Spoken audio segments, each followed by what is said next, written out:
Coucou. Coucou, bonjour et bienvenue sur la chaîne Data qui est Chouette. une chaîne dédiée à la présentation de services data. Nous sommes en compagnie aujourd'hui de Amar et on a un invité, Enzo Rido, bienvenue. C'est l'un de nos premiers invités qui ne travaille pas chez Microsoft. Tout à fait, on compte convier beaucoup de personnes comme des partenaires, des MVP qui vont venir nous parler du terrain, de la vraie vie, que cela soit sur Microsoft Fabric, sur l'AI ou sur d'autres technologies data de Microsoft. Oui, en effet, donc on va les appeler Microsoft Fabric dans la vraie vie. On imagine en avoir plusieurs comme ça par la suite. Alors Enzo, je crois que tu es déjà bien connu de la communauté data et notamment Data Microsoft.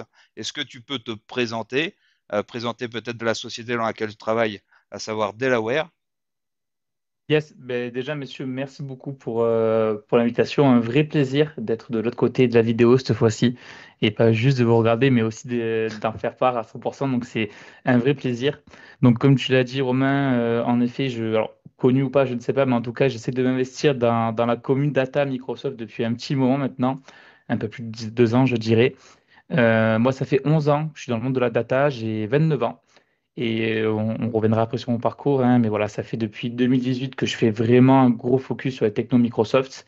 Et depuis presque 2 ans, depuis en mai, sur Microsoft Fabric. Voilà. Pour compléter aussi un peu ma présentation et mon parcours sur lequel on reviendra juste après, j'ai aujourd'hui 4 certifications, donc bon, 2 fondamentales sur Azure et évidemment Power BI et Fabric, que j'ai eu il n'y a pas si longtemps d'ailleurs, voilà, qui sont à mon actif et qui sont, je pense, indispensables quand on veut être un minima un peu crédible, surtout quand on s'investit dans la communauté. Oui, donc tu as passé la DP 600, c'est ça? Exactement, c'est ça. Et la DP700 en préparation, d'ailleurs. Ah, moi, j'ai passé la DP 700 là récemment. C'est vrai qu'elle est longue aussi, surtout quand elles sont en bêta. Elles sont Hmm. toujours un peu plus longues. Alors, je crois que tu as aussi prévu de former en ligne sur la DP 600, c'est ça? Oui, c'est ça. Alors, avec toute proportion gardée, mais en effet, j'anime un live le mardi prochain. Alors, je crois que c'est le 11 décembre, hein, mais sur comment bien préparer la certif DP600. C'est un format que j'ai quand même pas mal fait pour la PL300 sur Power BI. Donc, c'est pas une heure trop technique, c'est surtout pour vous donner des billes, enfin, donner des billes aux membres de la communauté pour appréhender au mieux cette certification-là. Pas trop stresser aussi, avoir les bons contenus pour bien préparer tout ça, les bons livres aussi, dont notamment le tien Romain, qui paraîtra Qui sort bientôt. bientôt, ouais. Ouais, exactement. Donc voilà, c'est aussi un peu l'objectif, c'est de désacraliser la certification et de la rendre plus accessible. Voilà. Et du coup, n'hésitez pas à scanner le QR code pour suivre Enzo parce que c'est du top contenu, ça je peux vous le garantir les gars. Merci Amar. Je disais, voilà, je publie assez régulièrement du contenu sur LinkedIn, c'est vrai, alors qualité ou pas, Amar le dit, mais j'espère que c'est le cas. En tout cas, donc merci beaucoup. Et en plus de ça, voilà, je m'investis aussi sur la communauté au travers de 2 chaînes YouTube, un podcast et un blog dédié. Donc sur LinkedIn, c'est vraiment des posts où je publie des news, des nouveautés sur Fabric et Power BI. On le sait, ça va vite, très vite, voire même trop vite. Donc on essaye de pouvoir diffuser au maximum l'info. Alors, c'est un contenu qui va être consommé très rapidement, mais qui perdure, malgré tout parfois. J'ai un blog où justement je viens de transformer ces posts LinkedIn en des blogs dédiés qui sont eux plus pérennes dans le temps, avec plus de détails évidemment dans le contenu. Et après, d'ailleurs, j'ai un podcast que j'ai co-créé avec Alexandre Steven, qui est une des figures aussi de la communauté plutôt Power BI pour le coup, qui est, on peut le dire, le premier podcast sur Fabric francophone où on reçoit beaucoup d'invités, des MVP, des membres de la communauté, des gens de chez Microsoft aussi pas mal. Et Amar sera le prochain invité, si je peux un peu teaser. Et voilà, ce podcast est aussi sur YouTube. Et Quel parcours tu as eu dans le monde de la donnée? écoute, j'aime bien dire que j'ai un parcours un peu atypique et on l'entend souvent, mais je pense que pour le coup, c'est un peu le cas me concernant. Donc moi, je suis assez jeune, hein, j'ai même pas 30 ans aujourd'hui et j'ai commencé à 17 ans. Dis-toi que j'ai commencé à 17 ans dans le monde professionnel, j'ai eu mon bac assez tôt. Et j'ai commencé dans le monde de l'IT, dans le monde de la technique, à la base des bases. Et j'ai commencé en 2013. Je ne vais pas vous refaire toutes mes expériences, et pour ça que j'ai mis des grands bullet points. Mais dans l'idée, j'ai commencé en 2013 par faire de l'administration de bases de données et de l'administration système. Et tout ce que ça impliquait, la sécurité réseau, la téléphonie, TOIP, VOIP, etc. C'était assez vaste. Et c'est en 2013 où j'ai découvert des notions de BI et de data. À l'époque, je faisais surtout du SAP. J'administrais surtout des serveurs BO, BOXI 3.1, enfin des vieilles versions qui me font vieillir plus que de raison aujourd'hui. Et j'ai commencé dans le monde de la data comme ça. En fait, c'est vraiment là où j'ai mis les pieds et c'est vraiment là où j'ai vu surtout l'intérêt des gens de comprendre ce qu'on pouvait faire de la data, comment on pouvait transformer de la donnée brute en information. Donc, c'est par cette porte-là que je suis rentré, vraiment par la porte technique, vraiment infrastructure, système et réseau. Et ensuite, j'ai enchaîné dans différentes ESN. J'ai jamais fait de client final, faut savoir. J'ai toujours été en 11 ans dans des sociétés de services ou dans des partenaires de grands éditeurs. Et j'ai enchaîné ensuite en 2015 par être consultant SAP Analytics, où j'ai démarré, pareil, à installer des serveurs BO, à faire de la configuration technique, sécurité, réseau pour de la BI, pour de la data, où j'ai fini ensuite team leader dans cette même société. Et ensuite, voilà, j'ai enchaîné pour le coup après sur des vrais projets data BI entre 2015 et 2018, jusqu'à avoir de la chefferie de projet BI pour des grands comptes publics, notamment comme le CRIDF, donc le Conseil régional d'Île-de-France, pendant plus de un an. Ensuite, en 2019, j'ai basculé côté expertise SAP et Microsoft. Parce que là, je ne précise pas trop, mais en 2018, c'est vraiment là où je fais ma bascule de SAP vers Microsoft. 2019, je vais accompagner pendant presque 2 ans la Banque Populaire, la Caisse d'épargne, sur leur sujet SAP et aussi comment faire coexister Power BI au sein de l'entité. Et 2021, pareil, changement de société où là, je passe responsable d'une offre data pour une ESN dans le sud de la France et où on va construire l'offre data où je vais avoir une quadruple casquette, j'aime bien le dire comme ça, où je vais être commercial, responsable marketing, événementiel, mais aussi expert technique pour développer l'offre data Microsoft et un peu plus. D'ailleurs, on n'était pas focus que sur Microsoft à ce moment-là où j'ai fait des projets à CMA, CGM, des grands comptes de chez nous, pour aujourd'hui, depuis mars 2024, être Solution Leader Microsoft Analytics pour la société Delaware, qui est en fait un des plus gros partenaires SAP, qui est dans le top 10 monde pardon, des partenaires SAP. On aime bien dire qu'on est les plus petits des plus gros sur le partenariat SAP. Et on est aussi partenaire Microsoft, évidemment, au plus haut niveau de reconnaissance. Et j'ai la responsabilité, du coup, de développer l'offre Microsoft Analytics pour l'entité française. Voilà. Donc, Delaware, c'est un groupe de 5000 personnes dans le monde. On fait plus de 600 millions de CA, donc on a quand même une certaine crédibilité, une certaine présence au niveau worldwide. Et pour ma part, du coup, voilà, je dois développer cette offre-là MS Data qui est, je dois le dire, 100% focus sur des technos MS Fabric. Voilà, on ne fait que du Fabric. Et aujourd'hui, on a la chance de dire qu'on a mis quasiment 5 projets en production sur des sujets MS Fabric, ce qui est, je pense, plutôt pas mal pour une ESN qui a démarré en mars dernier, c'est son offre Microsoft. Parfait. Et du coup, il y a une question qui m'intervient. Tu dis qu'à un moment, tu as basculé de SAP vers Microsoft. Est-ce que ça s'est fait de manière facile ou intuitive ou pourquoi en fait? C'est une très bonne question et c'est alors facile, oui. Parce que moi, j'aime bien dire que ce qu'on fait en data, moi, ce que je fais en data depuis 11 ans maintenant, ça n'a pas changé, hein. Les besoins sont toujours les mêmes. On a la donnée brute, on veut en faire de l'information et ça passe toujours par un ETL, du stockage et un outil de REST. Et Donc, le les langage concepts, SQL, puisque finalement, oui, tu as commencé aussi. aussi dans la base de données. C'est ça, C'est c'est la vrai. pierre angulaire, hein. C'est la pierre angulaire de tout dans tous les cas. C'est juste, les concepts ne changent pas, c'est juste les outils qui changent. Donc facile, alors évidemment, dans une certaine mesure, oui. Mais moi, j'ai surtout fait aussi je pense, par opportunisme, en voyant que le monde SAP dans la data BI, il n'était pas aussi exponentiel que ce que c'était avec les concurrents type Tableau, Click et surtout Power BI. Donc voilà, j'ai surtout senti un changement de direction chez les clients de se dire, en fait, Microsoft, ils sont trop forts sur Power BI, donc on fait du Power BI.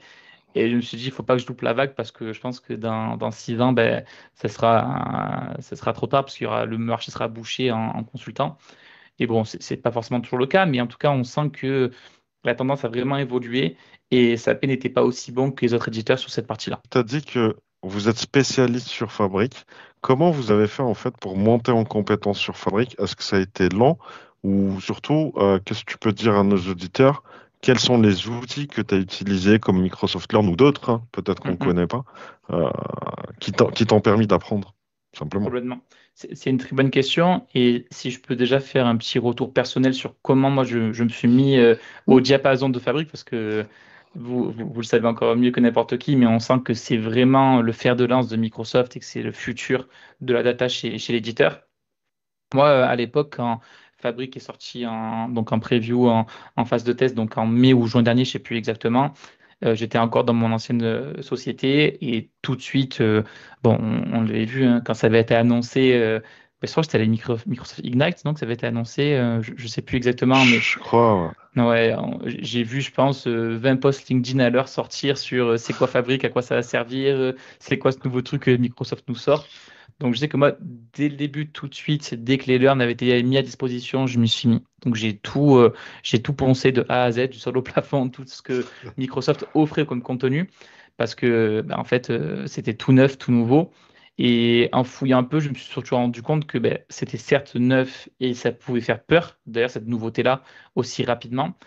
Je me suis surtout rendu compte que la plupart des technos qui se cachaient derrière Fabric, c'était des technos qui étaient éprouvés, qui existaient depuis des années et ça m'a permis, moi, en fait, de me remettre à niveau sur des technologies plutôt Azure Synapse pour, en fait, réapprendre c'est quoi un Azure Data Lake Gen 2, comment ça fonctionne, c'est quoi les avantages, c'est quoi les inconvénients, c'est quoi du Parquet, c'est quoi du Data Lake, avant même de parler de Fabric, parce que c'était encore trop récent pour avoir déjà des livres à disposition, du contenu de qualité. Je parle parce que du contenu, il y en avait, mais de qualité, pas trop. Non, Et il y avait déjà l'engouement de la communauté Power BI qui était quand même déjà énorme, voilà. et du coup, l'arrivée, ce qui a pas mal chamboulé, parce qu'en effet, c'est des nouveaux workloads qui sont arrivés dans une interface qui est similaire. Mm, mm. Complètement, c'est exactement ça. Donc, moi, je me suis déjà la version de trial, je l'ai activée tout de suite, ce qui est sûr. Donc, ça a été ma première step. La commu Fabric ou du moins Microsoft au global m'a beaucoup aidé aussi sur ma montée en compétences, faut se le dire, hein. Les échanges que j'ai eus avec les Charles-Henri, les Jean-Pierre, etc., qui sont les figures un peu emblématiques de la communauté, m'ont beaucoup aidé à monter en compétences facilement et rapidement. Et j'ai en fait surtout essayé de me mettre à la place d'un client qui découvrait cet outil-là. Parce que, en fait, on attaque souvent les outils par le prisme de la technique, parce que c'est le propre même de l'outil.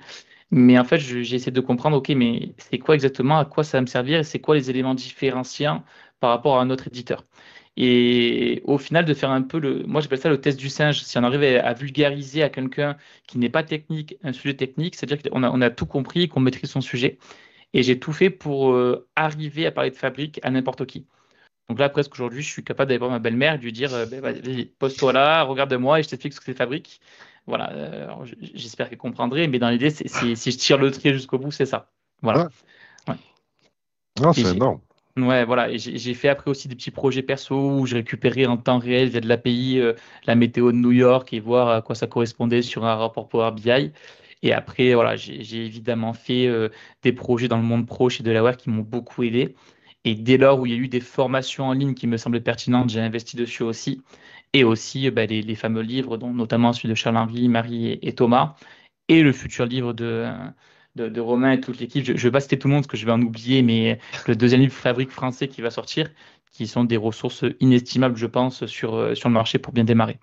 Tu as Voilà. cité le fait de rédiger des articles. Moi, je sais que c'est quelque chose qui m'aide énormément à approfondir les technologies sur lesquelles je travaille parce que comme tu présentes quelque chose et que tu essayes de faire apprendre aux autres ce que tu as pu apprendre, ben, tu vas un peu plus en profondeur, un peu plus dans le détail pour être sûr d'une part de ne pas dire de bêtises, mais d'être aussi une référence, un sachant sur le sujet. C'est exactement ça. Puis je pense que il y a aussi cet aspect où, alors, c'est aussi un peu les biais de LinkedIn, je trouve, c'est que tout le monde peut s'estimer expert de n'importe quoi facilement.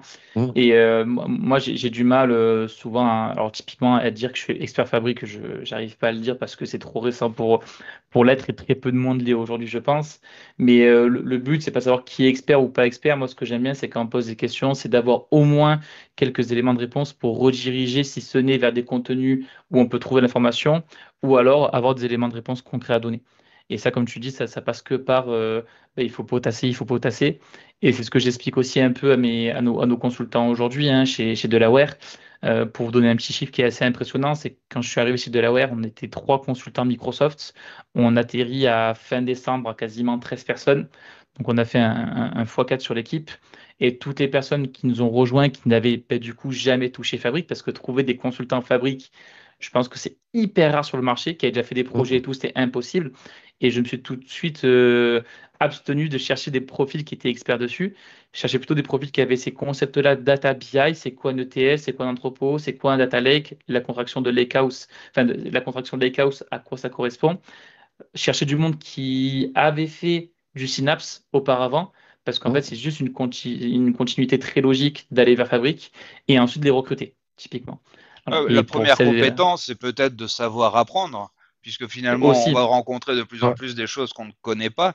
Le fait de savoir apprendre ou de se faire aider avec les copilotes, hein, puisqu'on maintenant on a les copilotes dans Fabric, si on sait se faire aider pour arriver à ses fins, c'est le principal. c'est exactement ça. Si on sait poser la bonne question, mais cette bonne question, typiquement, on ne sait pas la poser si on n'a pas les concepts fondamentaux.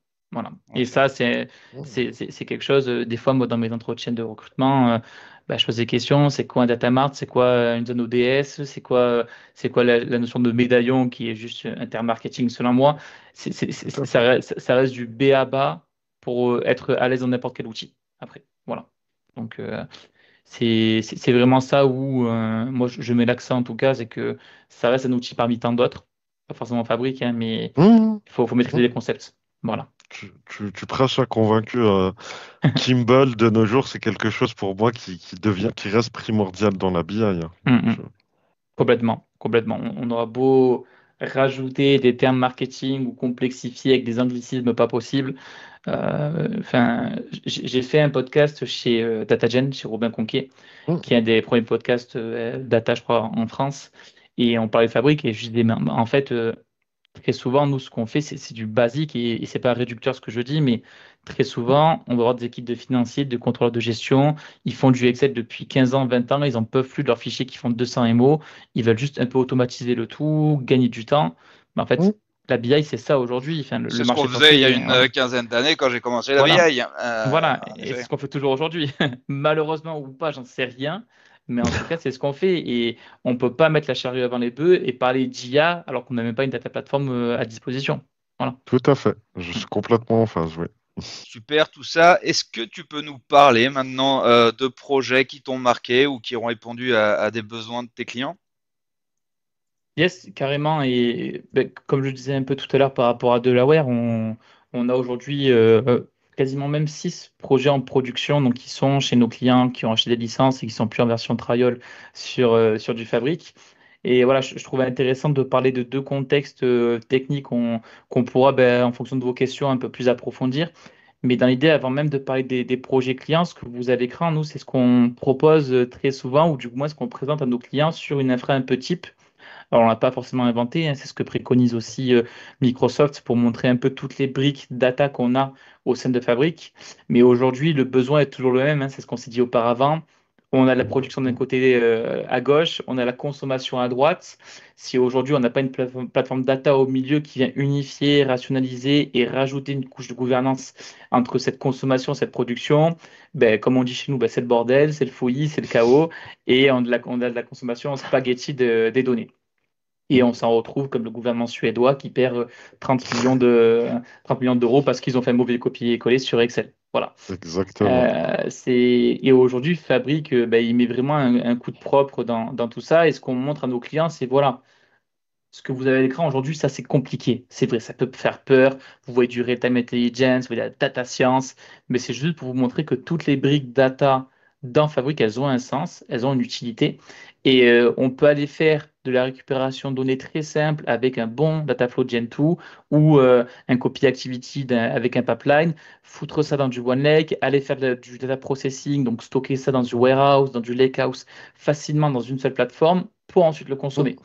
C'est de montrer que en fait, fondamentalement, on ne change pas les concepts de la BI et de la data, on vient juste les améliorer, même moi, Simplifié, puisque les finalement on a une simplifier. plateforme là qui est unifiée dans laquelle on a tous ces outils à disposition Hmm. simplement. Alors, pour moi, on les simplifie pas tout le temps, on les complexifie. Par contre, cette complexification-là, c'est contre-intuitif, hein, mais elle permet un gain de temps stratosphérique derrière sur de la consommation de données, de la récupération, etc., qui est non négligeable par rapport à ce qu'on pouvait faire manuellement auparavant. Donc, parfois, je dis oui, on complexifie, donc on recule, mais c'est pour mieux sauter derrière sur vos projets plus futurs où vous allez vouloir faire du machine learning, mettre en place des LLM, etc., qui passeront forcément par ce type de plateforme data. Donc ça, c'est un peu l'infratype que nous, on propose chez Delaware et qu'on met en évidence à chaque fois avec toute ces sources de données qui sont très hétéroclites et qui sont très diverses. Mais nous, on a eu des projets beaucoup plus simples, évidemment. Et d'ailleurs, pour Mhm. être tout à fait transparent, tous les projets Fabric qu'on a mis en place, il n'y a aucune partie pour le moment data science. Et quand je parle de data science, c'est on fait du notebook, qui est un des artefacts qui est dans la partie data science, mais qu'on retrouve aussi dans la partie data engineering, dans l'expérience, pardon. Mais on Mhm. ne fait pas de la data science à proprement parler, où on met en place des modèles prédictifs, du LLM, etc. C'est des projets très classiques. Et on a un des grands comptes du domaine de la chimie et de la pharmacie qui avait un besoin très simple. Aujourd'hui, ils ont besoin de récupérer des données d'un monde SAP, d'une base S4HANA, qui est le nouvel ERP de chez SAP. Et on en Ok. parlera après, il y a des infras plus complexes pour récupérer ces données-là. Mais aujourd'hui, on leur a juste mis en place quelques flux donc de l'expérience Data Factory avec derrière en fait des Dataflow Gen 2 qui sont orchestrés avec des pipelines. Et toutes ces données-là viennent ingérer ça, viennent intégrer de la data dans des différentes zones, la fameuse zone en médaillon, donc la zone bronze, silver et gold. Nos zones silver, bronze et silver sont des lakehouse et la zone gold est un warehouse pour in fine venir consommer le tout. La petite spécificité de ce projet-là, parce qu'en fait tout ce qui est au milieu c'est très classique, la petite spécificité c'est que ce projet, on s'appuie en premier sur des données SAP, donc on construit un modèle de Mhm. données en zone gold sur la base de données SAP, mais on doit construire ce modèle-là pour être capable d'intégrer d'autres ERP, type Dynamics, type Sage ou peu importe la solution, pour ensuite venir compléter. Parce que évidemment que ce client, ben, c'est un client qui a des filiales, et chaque filiale n'a pas forcément le même ERP que lui, que la maison mère, typiquement. D'accord. Et, C'est un client et qui était déjà Power BI ou pas du tout? alors, pas du tout. Pas du Ok. tout. C'est un client alors, qui avait du Power BI, mais en pro, pas du tout en capacité. Et ils avaient, je crois qu'ils avaient du talent, typiquement, c'est pas je crois, c'est qu'ils avaient du talent du Oracle. Et évidemment, ils avaient Talend Open Studio, donc la version gratuite qui ne l'est plus avec le rachat de Click. Ce qui fait que lorsque Talend ou Click est venu taper à la porte en disant il faut 30 000 euros par an pour faire de l'ETL, ça a fait grincer beaucoup les dents. Et la politique tarifaire de Oracle étant tout aussi agressive parfois sur de la consommation de données, ben, ça a ouvert les débats et ouvert les chakras surtout. Et on a été en concurrence sur ce dossier avec Tableau et Snowflake, et aussi avec Click et Talend, qui sont aussi positionnés évidemment. Donc nous, on a gagné le projet au travers de Fabric. Et en fait, ce qui a vraiment fait la différence, c'est alors déjà le nombre de connecteurs qu'on a dans l'expérience Dataflow Gen 2, qui sont les mêmes connecteurs qu'on a dans Power BI, même améliorés. Ouais. Euh, Parce Mhm. que comme je vous le disais, voilà, les filiales avaient tous un ERP différent ou alors des vieux ERP type JDE, etc., qui étaient en fait une base Oracle derrière, donc il fallait récupérer du Oracle, une gateway, enfin bref, un peu avec de l'ODBC, enfin c'était un peu complexe parfois. Et c'est vrai que le nombre de connecteurs et la fiabilité de ces connecteurs-là a fait quand même grandement la différence.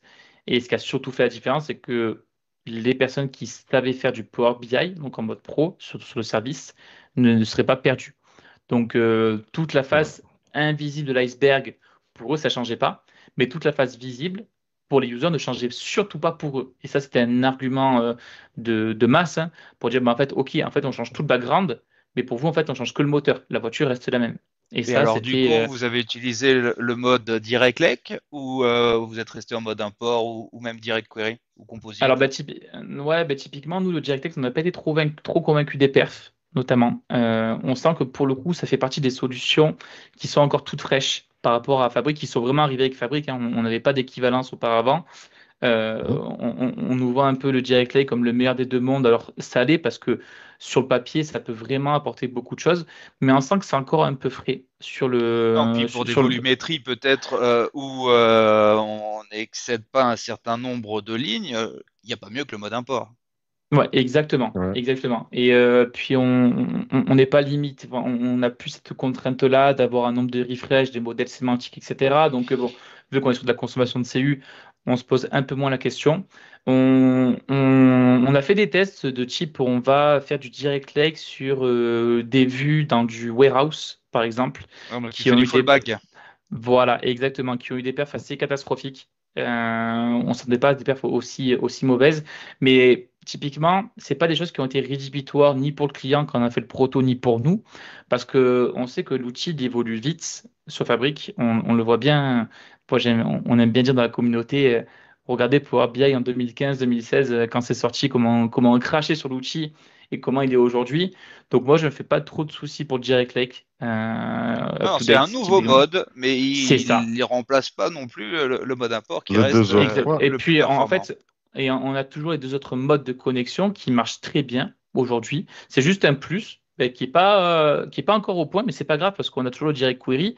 Et moi, le Direct Query, je l'utilise beaucoup pour ceux qui veulent faire du quasi-temps réel, notamment, Oui. pour peut-être aller mettre en place des flux en real time, faire du streaming de données, où en fait, ben, j'ai un exemple très facile où chez un client, ils voulaient dans leur usine avoir affiché sur des grandes télés un rapport Power BI qui affichait toutes les 30 secondes les données des ordres de fabrication. Eh ben, le mode import suffisait pas parce qu'il fallait refresh ben, toutes les 30 secondes. Donc, on tapait la limite des 8 ou même des 20 que propose la Premium. Ben, pareil, on a fait un direct query, on récupérait peut-être 30 000 lignes par tranche de 30 secondes, mais ça suffisait largement et ça affichait bien. Voilà. Donc, on a des alternatives qui fonctionnent bien, mais ça reste très prometteur malgré tout. Voilà. Donc là, pour le coup, on avait trois rapports, deux qui étaient en mode import et un qui était en mode direct query pour ce client. Tu, tu vois, Voilà. ce qui est intéressant dans ce que tu dis, en fait, c'est qu'au final, même si t'es pas fan du Direct Lake, chose que je peux comprendre, tu avais quand même encore d'autres possibilités pour répondre à tes différents besoins, qui est le mode import et le Direct Query. Et c'est là Mhm. où je te rejoins sur ce que tu disais au début. C'est complexe parce qu'il y a différents modes d'import, mais ça simplifie la manière dont enfin, t'as les différentes solutions pour répondre à ton besoin. Donc, Mhm. ça reste complexe parce qu'il y a différentes choses à connaître, ça faut se le dire.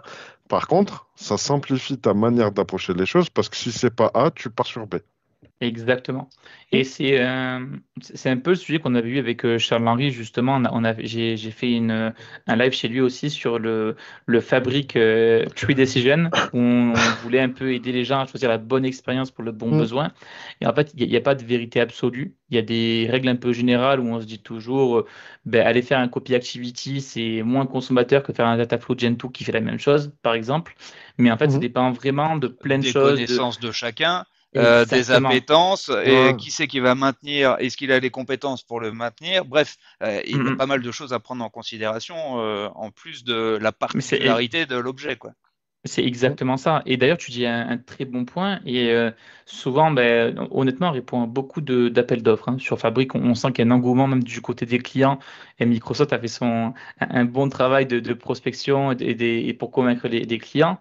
Et on sent qu'il y a parfois de l'inquiétude sur OK, l'outil il est frais. Donc ça, nous, on a les arguments, les contre-arguments pour dire ben non, en fait, ça existe depuis toujours et il y a beaucoup de choses qui ont été rebrandées et améliorées pour Fabric.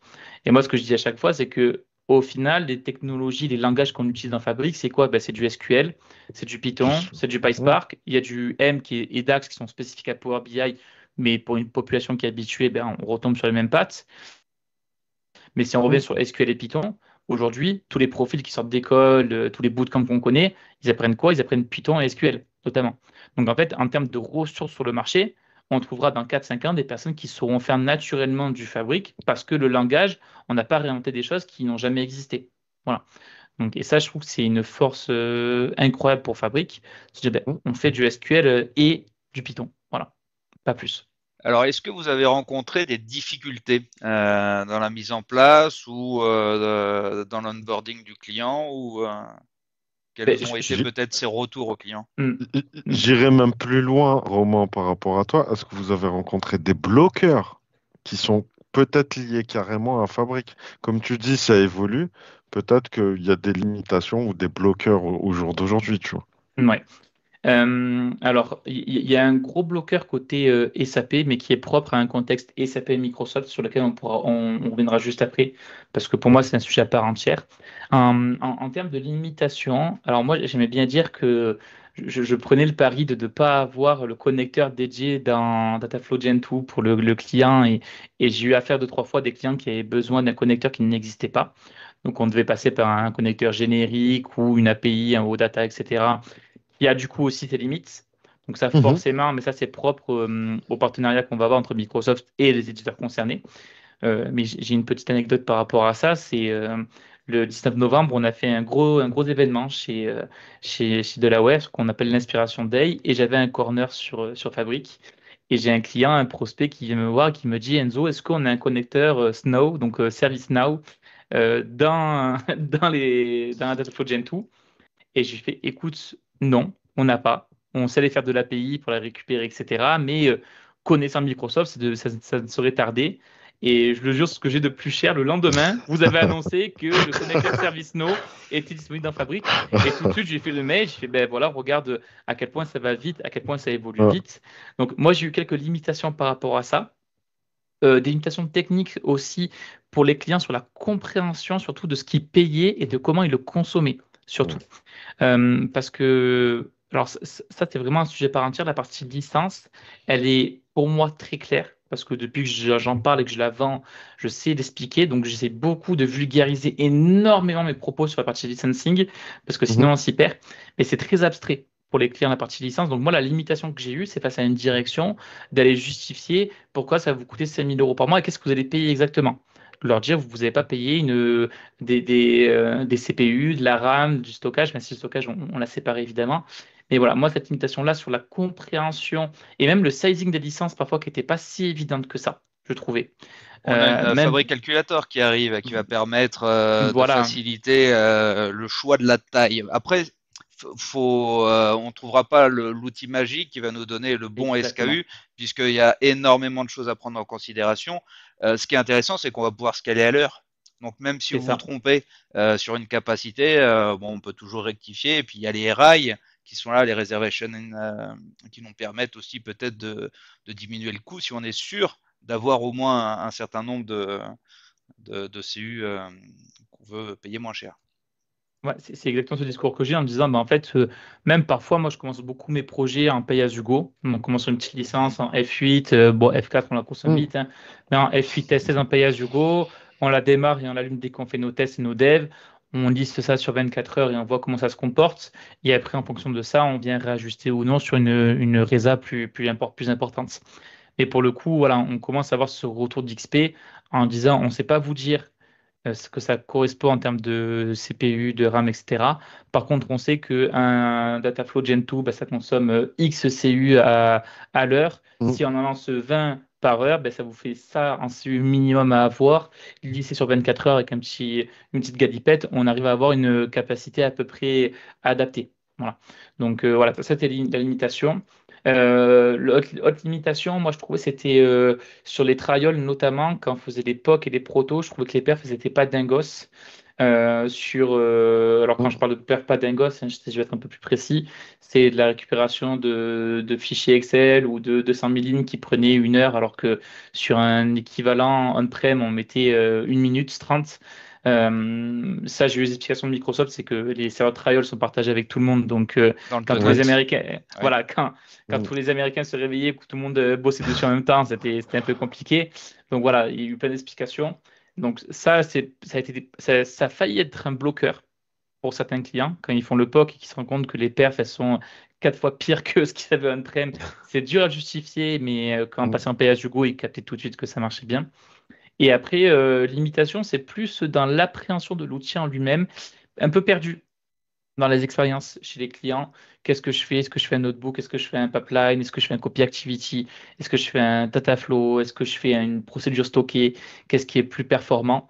Ça, c'était un peu les limites. Et surtout, on a beaucoup parlé à Marthe, toi et moi, hein, la Ouais. partie gouvernance, data cataloging, data Oui, lineage, qui oui. est bien meilleure aujourd'hui. Donc, je suis beaucoup moins pessimiste sur cette partie-là, mais qui est un point qui revenait à chaque fois. À chaque fois, c'était Et côté data cataloging, comment ça se passe? Est-ce qu'il y a un outil tiers? Est-ce que c'est compris, pas compris?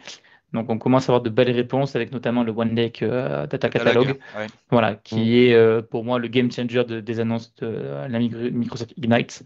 Mais voilà, ça a été un peu c'est plus des réticences que j'ai eues. On nous a parlé de différents challenges au niveau de la récupération de données entre SAP et Microsoft Fabric. Est-ce que tu peux nous en parler et surtout nous dire comment tu as pu les contourner ou les résoudre? Comme ça, nos auditeurs pourront profiter de ton expérience là-dessus. Yes, exactement. Et c'est vrai que nous, aujourd'hui, chez Delaware, on a la chance d'avoir la double compétence SAP et Microsoft. Et quand je parle SAP, c'est même SAP côté ERP, hein, pas forcément enfin, si, côté data aussi, évidemment. Mais on a surtout une belle connaissance, compétence sur la partie ERP. Et aujourd'hui, moi, la plupart des projets que j'ai s'appuient sur la base installée qu'on a chez Delaware sur des contextes SAP, chez lesquels on doit récupérer les données d'un monde SAP pour ensuite les mettre dans Fabric et Power BI. Et il faut savoir qu'aujourd'hui, cette extraction de données d'un monde SAP, que ce soit ECC ou S4, a été quand même drastiquement conditionnée par SAP. À juste titre ou pas, on n'est pas là pour débattre sur ce sujet, mais en tout cas, aujourd'hui, l'extraction de données avec un protocole type RFC, donc là, je parle un peu technique, mais pour ceux qui Mm. maîtrisent ces notions-là, ça vous parlera. Tout ce qui va être extraction de données via des protocoles RFC de SAP vers un outil tiers, et c'est pas propre qu'à Fabric, et interdit. Voilà, donc clairement, en fait, c'est pas, le mot n'est pas interdit, le mot n'est pas permis, exactement. C'est marqué ça sur la note OSS, qui est le type de note qui explique ces nouveaux changements. Et cette extraction-là ne peut se faire que par un outil de chez SAP qu'on appelle SAP Datasphere.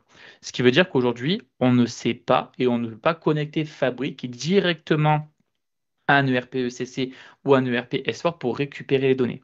D'ailleurs, avant même cette note-là OSS, on ne savait pas le faire. Il n'y avait pas de connecteur qu'on appelle les SAP CDC pour les Change Mhm. Data Capture, Data capture. qui permet de faire des notions de delta, etc. Ça, on ne savait pas le faire.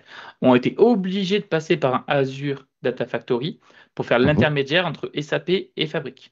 Donc en fait, ADF venait se plugger avec le connecteur sur SAP ECC ou S4, récupérer les données, les mettez au format Parquet dans un blob storage et ensuite envoyer ça à OneLake. C'est du shortcut. Ok. Aujourd'hui, ça, on laisse tomber parce que ADF fait du SAP CDC en RFC, donc c'est plus autorisé de la part de SAP. Ce qui veut dire aussi que Fabric n'aura jamais de connecteur SAP CDC. Il n'y en aura jamais parce que c'est même plus autorisé par SAP. La solution, vous l'avez à l'écran. Maintenant, vous avez obligation, si vous voulez faire du RFC, parce qu'on peut toujours aller faire du Mm. OData ou utiliser d'autres connecteurs de SAP pour récupérer les données, qui sont des connecteurs bien moins performants, qui n'embarquent pas la logique métier de SAP avec les vues, etc. Ce qui veut dire qu'il faut tout reconstruire. Ce qui veut dire qu'aujourd'hui, DataSphere fait l'intermédiaire en mode pass-through, donc en mode passe-plat, entre l'environnement SAP et l'outil tiers. Je le répète, hein, ce n'est pas propre à Fabric, c'est propre à tous les éditeurs. C'est du GCP, du AWS, peu importe. Pour faire l'extraction de données en mode RFC, il faut DataSphere au milieu. Avec le plus petit niveau de licence, c'est largement suffisant. Et vous avez ce passe-plat qui se fait entre Fabric et SAP. Et nous, pour le coup, on fait face à une petite limite, à une petite contrainte supplémentaire. C'est que DataSphere ne sait pas aller intégrer ça directement dans du OneLake. Du moins, nous, les tests qu'on avait fait sur l'outil, c'est qu'aujourd'hui, DataSphere sait aller intégrer ça directement dans du ADSL Gen 2. Donc, dans du Azure Data Lake Gen 2, donc avec un endpoint dédié sur du Azure, avec une ressource dédiée. Par contre, il ne sait pas le faire directement dans OneLake.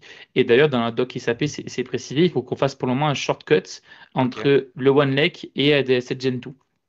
Donc, bon, c'est c'est un peu embêtant parce qu'on doit, on va dire, approvisionner une nouvelle ressource côté Microsoft, etc. Mais en termes de pricing, ça coûte rien, c'est peanuts, ça vous coûte 5 balles par mois, c'est le bout du monde. Et en plus, avec le shortcut OneLake, ben, vous ne dupliquez pas votre donnée, donc vous ne payez pas et côté Mhm. ADSL Gen 2 et OneLake. Donc en soi, c'est juste une petite contrainte technique temporaire. J'estime que c'est pas quelque chose qui va durer à vita aeternam, hein. Sachant que, comme on a parlé avec Romain, la techno derrière OneLake, c'est la même que Azure. C'est du Azure Data Lake Gen 2 en fait, hein. Pas plus, Mm. pas plus, pas moins. Ce qui veut dire que voilà, moi ce que je dis à mes clients, c'est qu'aujourd'hui, oui, il y a un troisième outil qui est là au milieu, mais qui va disparaître peut-être dans 6 mois. Et même quand ça va disparaître, vu que c'est du Parquet qu'on vient, parce que DataSphere sait faire de l'extract en Parquet, ben les Parquet, Ok. je vulgarise le truc, mais on fera juste un glisser-déposer de ADSL Gen 2 vers OneLake et ça sera réglé. Voilà. Exactement. Voilà, et ça, Mais c'est. Pardon, vas-y, Amar. non, t'inquiète, je vois ton truc, tu as utilisé Data Factory, Oui, Azure Data Factory, ou tu as utilisé le Data Factory de Microsoft Fabric? sur la gauche de l'écran, Ouais, où il y a le ouais, Azure ouais. Data Lake Gen 2. Ouais. Ouais, ce petit logo, c'est une erreur en fait. Ça devrait Ah, être le ok. logo du Azure Data Lake Gen 2. D'accord, Voilà, ok. c'est mes anciennes slides le logo n'est pas le bon, mais Bon, là, t'inquiète. il y a plus du tout Azure Data Factory au milieu. Voilà, on n'a plus de Donc, du coup, ADF. si je comprends bien, c'est ce datasphere qui vient automatiquement déposer la donnée dans le Data Lake Gen 2. Il n'y a pas Exactement. d'intermédiaire. Ok, d'accord. Là, pour le coup, Microsoft ne sert que de réceptacle. Et Ok. alors, il y a en effet des contraintes hein, d'avoir une licence supplémentaire côté DataSphere, etc. Par contre, il y a quand même beaucoup d'avantages. C'est qu'avec DataSphere, on garde la logique métier, on garde la notion de delta, l'outil est plutôt simple à mettre en place aussi. Ce qui veut dire qu'il y a quand même des enjeux. On sait la complexité du modèle de données qu'il y a derrière SAP. Et de devoir tout reconstruire dans Fabric, c'est quasiment impossible. C'est trop de perte de temps. Donc, d'avoir un outil qui coûte certes plus cher tous les mois, mais qui le porte et qui le garantit surtout, ben, ça représente aussi un avantage, certain. C'est là où je te rejoins parce que même, ok, on parle de prix, mais est-ce qu'on peut mesurer le prix par rapport au temps qu'on gagne justement? Exactement. Et clairement, on peut le faire.